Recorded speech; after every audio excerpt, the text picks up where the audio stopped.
เป็นคนลาวต้องใจกล้าต้องอยู่คู่ฟ้ามากเพชรที่หนูหูเฮ็ดหูใสหูเอาใจหูอินดูมีภัยใจสู้คงอยู่เป็นลาวเรื่อยไปพร้อมแล้วจะสู้ลำบากให้หูกันไปบ่นอนตื่นสวายบ่อายหาเงิน1 กีบพันแสนเก็บไว้แน่นอย่าเพิดเพลินทำลายแนวคิดจ่ายเกินบ่ใส่เงินผิดทางกฎหมายกว่าจะได้มาก่อนจะได้มามันอ่อนล้ากายใจเอาเก็บเอาไว้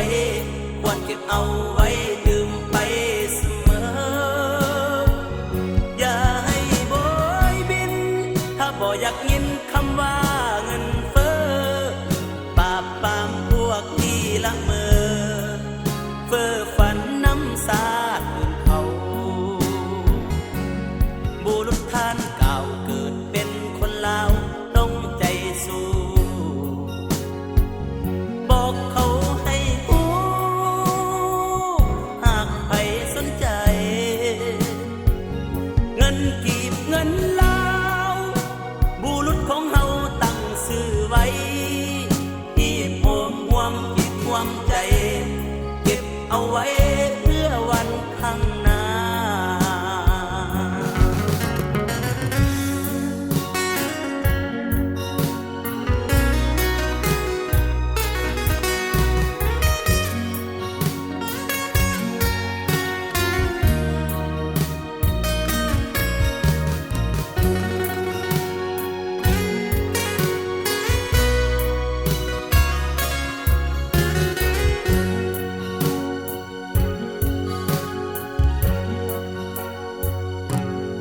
ว่าจะได้